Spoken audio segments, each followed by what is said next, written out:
Look around you. Everything in our modern world screams for speed. We demand instant results, 2-day shipping, 5-minute recipes, 6-week transformations. We've been programmed to believe that massive success requires massive action. So, when you decide to change your life, to get fit, to start a business, to learn a language, what do? You go all in. You start running 5 miles a day. You pull all-nighters. You try to jump from 0 to 100. And what happens? You burn out. You quit. You return to 0. The truth is, massive success is not the result of massive action. It's the result of tiny, relentless improvements. It's about being 1% better every single day. This is the 1% rule. The principle of compounding applied not to money, but to human potential. This isn't just motivational fluff. It's a mathematical certainty. Here is the high-quality fact that changes everything. If you can get 1% better every day for 1 year, you won't just be 365% better.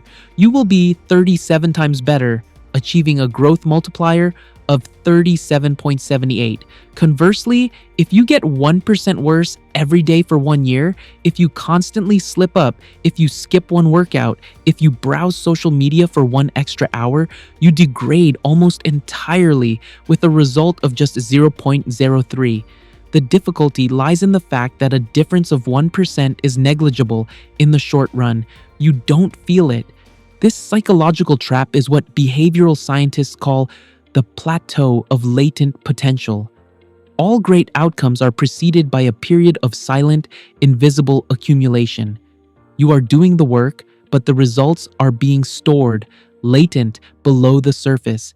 Then, one day, you cross a critical threshold and the results explode upwards. You expected a straight line graph, but life gives you a hockey stick curve. The foundational fact about the 1% rule is that your habits are not about having, but about becoming. Most people set result-based goals. I want to lose 20 pounds. But truly successful people understand that results are merely a lagging indicator of your systems and, more importantly, your identity. Your habits are how you embody that identity. Every time you read 1 page of a book, you cast a vote for the person you want to become, a reader. Every time you skip a sugary drink, you cast a vote for the person you want to become, a healthy person. This gives us the 2-step framework for identity change. Decide the person you want to be, then prove it to yourself with small wins, your 1% improvement. But how do we make the behavior stick? We must understand the fundamental mechanism behind every action you take, the habit loop. This cognitive framework consists of 4 distinct stages: cue, craving, response, and reward. To make the 1% rule work, you must deliberately manipulate this loop in your favor. This leads us to the 4 laws of behavior change, your instruction manual for applying the 1% principle. Law 1. Make it obvious. The cue. You can't improve what you don't track. Your 1% improvement here is simply observation. Implement a habit scorecard where you literally write down every action. Use implementation intention, a strategy proven in psychological studies by framing your habit. I will perform behavior at time in location. This single 1% step makes the cue impossible to ignore. Law 2. Make it attractive. The craving. If the craving isn't strong, the habit won't stick. We must harness the power of dopamine. We don't crave the reward itself. We crave the anticipation. Temptation bundling. Couple an action you need to do with an action you want to do. Your 1% change. Only let yourself listen to your favorite podcast while doing household chores. By bundling, you heighten the anticipation for the desired reward, making the necessary task more attractive. Law 3. Make it easy. The response. This is the most crucial part of the 1% rule, focusing on minimizing the friction of starting. The objective is to make the response effortless. The 2-minute rule. If a habit takes longer than 2 minutes, scale it down. The goal isn't to run 5 miles, it's to put on your running shoes. The 1% is simply starting. This works due to Newton's first law of motion. An object in motion tends to stay in motion. Once you apply the minimal force, the inertia will often carry you through the full task, conserving your limited willpower. Environmental design. The most powerful way to guarantee your 1% improvement is to change your environment. If you want to drink more water, place a full water bottle on your desk. Before you start work, your environment is the silent architect of your behavior, and optimizing it is a massive 1% win. Conversely, make it invisible for bad habits, increasing the friction of the unwanted response. Law 4. Make it satisfying. The reward. The rewards of the 1% rule are delayed, so you must manufacture an immediate reward.